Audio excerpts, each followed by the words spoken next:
السلام علیکم دوستو، میں ہوں شماس کیانی اور آپ دیکھ رہے ہیں میرا یوٹیوب چینل۔ دوستو، جیسا کہ آپ جانتے ہیں کہ پاکستان ٹیلی ویژن پر آج کل ایک ڈرامہ چل رہا ہے ارطغرل غازی۔ یہ کریکٹر جو ہے یہ 13ویں صدی کا ہے۔ میں تھوڑا سا آپ کو اس کردار کے بارے میں بتاؤں گا کہ موجودہ حالات میں اس کا تعلق کیا ہے۔ ہماری گورنمنٹ نے یہ دکھانے کا فیصلہ کیوں کیا اور جن لوگوں کو اس ڈرامے سے تکلیف ہے وہ کیوں ہے۔ دوستو، 13ویں صدی میں جب چنگیز خان کی قیادت میں منگولیا سے نکلنے والے بہت سارے منگول تاتاری یہ حملہ کر رہے تھے مسلمانوں پر، یورپی یونین پر، چین تک گئے۔ دوستو، انہوں نے بے شمار ملکوں کو فتح کیا، بہت بے گناہ لوگوں کا خون بہایا، بہت ظلم کیے، بہت لوٹ مار کی۔ اسی دور میں یہ تباہی پھیلاتے ہوئے خوارزم کے علاقے تک گئے، جو کہ سینٹرل ایشیا میں ایک جنوبی ایریا ہے۔ جب یہ خوارزم کے علاقوں میں گئے تو وہاں کی ایک بہت مضبوط سلطنت تھی، اس کو بھی انہوں نے تباہ کر دیا۔ جب انہوں نے اس سلطنت کو تباہ کیا تو ان علاقوں میں ایک قبیلہ تھا جو وہاں سے بھاگا۔ اس قبیلے کا نام کائی قبیلہ تھا۔ اس قبیلے کا جو سردار تھا اس کا نام سلیمان شاہ تھا۔ اس کے 4 بیٹے تھے۔ سب سے بڑا بیٹا گلدارو، دوسرے نمبر پر سنگرتکین، تیسرے نمبر پر ارطغرل اور چوتھے نمبر پہ دندار۔ دوستو، سلیمان شاہ کے جو تیسرا بیٹا تھا ارطغرل غازی، وہ اس وقت اس قافلے کے ساتھ موجود تھا جو قافلہ بھاگ رہا تھا۔ اس قافلے کے ساتھ مزید 300 سے 400 خاندان تھے۔ دریائے فرات کو کراس کرتے ہوئے سلیمان شاہ کو جسم میں تکلیف محسوس ہوئی اور وہ گھوڑے پر سوار تھے کہ اچانک ان کی طبیعت بگڑ گئی اور وہ گھوڑے سے نیچے پانی میں گر کر ہلاک ہو گئے۔ دوستو، یہ ایک مسلمان تھے۔ ان کی وفات کے بعد قبیلے والوں نے اس کے تیسرے بیٹے ارطغرل غازی کو قبیلے کا سردار بنا دیا۔ اس کے بعد یہ اپنے سب سے چھوٹے بھائی دندار کے ساتھ مختلف جگہوں پر ہجرت کرتا رہا تاکہ اس کو کہیں پر اپنی سرزمین مل جائے۔ یہ ہجرت کرتے کرتے ترکی کے علاقوں کی جانب جاتا رہا، کیونکہ وہاں پر اس وقت ترک حکمران موجود تھے اور وہاں کی صورتحال اس وقت بہت بہتر تھی۔ ایک بار جب یہ ٹریول کر رہے تھے تو انقرہ کے قریب جب یہ جنگل سے نکلے تو انہوں نے دیکھا کہ سامنے وادی میں 2 فوجیں لڑ رہی ہیں۔ تو ان میں سے ایک فوج سلطان علاء الدین کی تھی جو کہ ایک مسلمان تھا، اور دوسری جو فوج تھی جس کے ساتھ سلطان علاء الدین کی فوج لڑ رہی تھی وہ تاتاریوں کی یعنی منگولوں کی فوج تھی۔ ارطغرل غازی اور اس کے ساتھیوں نے ہارنے والی فوج جو کہ سلطان علاء الدین کی تھی اس کا ساتھ دینے کا فیصلہ کیا۔ ارطغرل غازی کے ساتھ اس وقت 444 بندے موجود تھے اور انہوں نے تاتاریوں پر بڑا زوردار حملہ کیا۔ یہ وحشی جنگلیوں کی طرح ان کے اوپر ٹوٹ پڑی اور اس کے نتیجے میں سلطان علاء الدین کی فوج جو کہ ہار چکی تھی وہ یہ جنگ جیت گئی۔ یہ سب کچھ ارطغرل اور اس کی فوج کی مدد سے ہوا اور تاتاری فوج بھاگ گئی۔ سلطان علاء الدین کو ارطغرل پسند آ گئے، وہ اس کو اپنے ساتھ لے گئے انقرہ اور ان کو وہاں ایک علاقہ دے دیا کہ آپ یہاں پر اپنا گھر بسائیں اور اپنے قبیلے کو آباد کریں اور اس قبیلے کے سردار بن جائیں، اور پہاڑوں کی طرف سے جو منگول ہم پر حملہ کرتے ہیں ہمیں ان منگولوں کے وار سے بچائیں۔ ارطغرل غازی وہاں گئے اور وہاں جم کے بیٹھ گئے ارطغرل غازی نے ایک خواب دیکھا تھا جس میں اسے ایک چاند نظر آیا، ایک درخت نظر آیا جس کی شاخیں دنیا بھر میں پھیل گئیں۔ تو اس نے یہ خواب آ کر اپنے شیخ کو سنایا۔ ان کے شیخ کا نام ابن العربی تھا۔ جب اس نے شیخ کو اپنا خواب سنایا تو اس شیخ نے اس خواب کی تعبیر کچھ یوں بتائی کہ تمہاری اولاد بہت وسیع اور لمبی حکمرانی کرے گی اور تم لوگ اسلام اور دین کے لیے کام کرو گے، اور اس کے لیے تمہیں چن لیا گیا ہے۔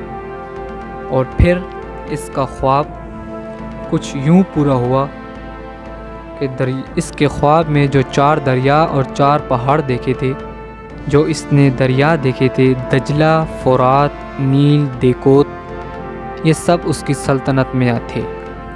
اور جو 4 پہاڑ دیکھے تھے، ان میں کوہ طور، کوہ کاف، کوہ اطلس اور کوہ بلقات، یہ بھی اس کی سلطنت کا حصہ تھے۔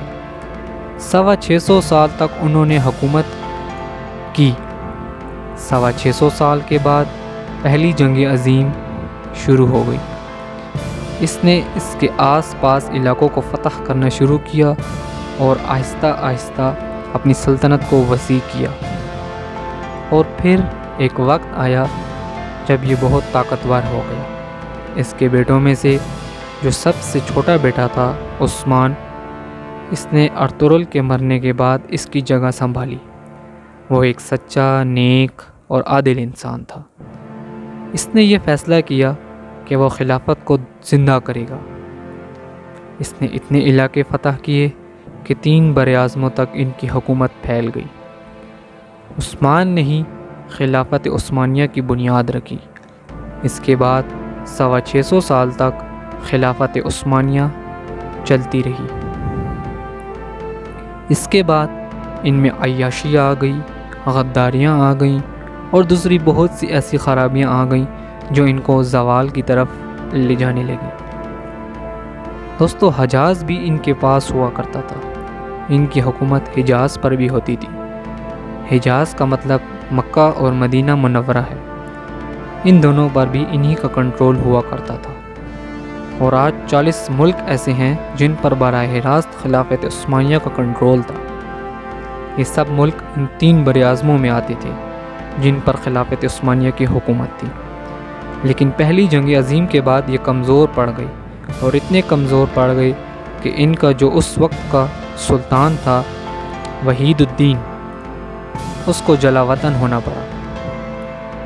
پہلی جنگ عظیم کے بعد دنیا 2 حصوں میں تقسیم ہو گئی تھی۔ ان میں سے کچھ ملک برطانیہ کے ساتھ تھے، جس میں امریکہ، فرانس، آئرلینڈ اور دیگر کئی ممالک تھے۔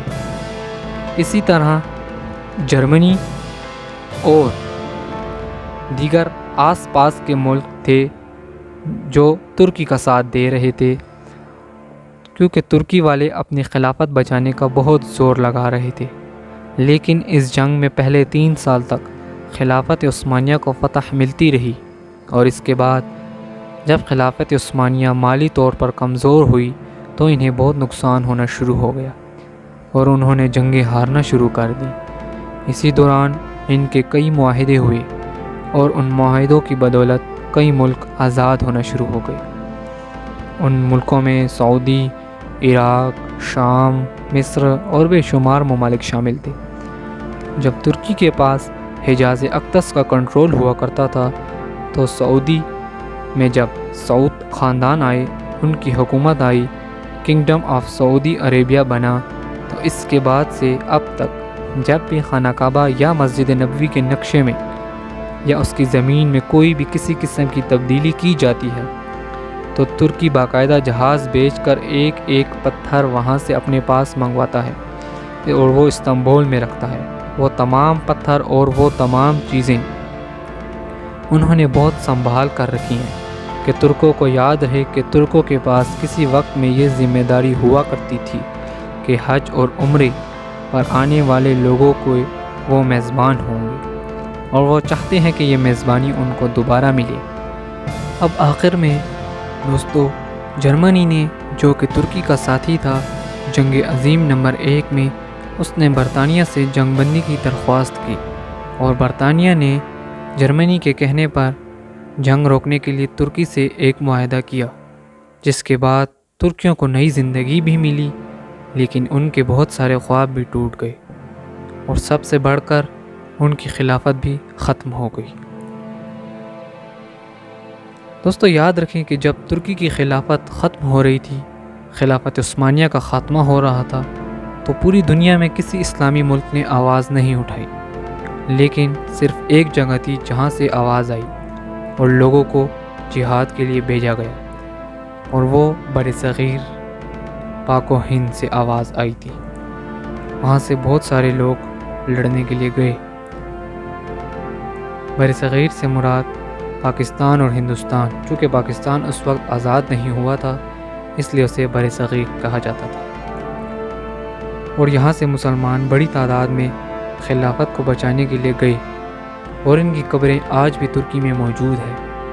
یہی وجہ ہے کہ ترکی پوری دنیا سے آنے والے مسلمانوں کی نسبت پاکستانیوں کو ہمیشہ زیادہ پیار کرتا رہا ہے۔ تو دوستو، امید ہے کہ آپ کو میری آج کی ویڈیو پسند آئی ہوگی۔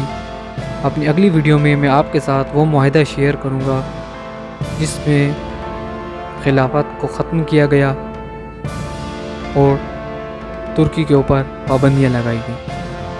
وہ معاہدہ کیا تھا وہ آپ میری اگلی آنے والی ویڈیو میں جان سکیں گے۔ دوستو، اگر آپ کو یہ ویڈیو پسند آئی ہو تو میرے چینل کو سبسکرائب کرنا نہ بھولیے گا۔ تو دوستو، ملتے ہیں آپ سے اگلی ویڈیو میں، تب تک اپنا بہت خیال رکھیے گا۔ اللہ حافظ۔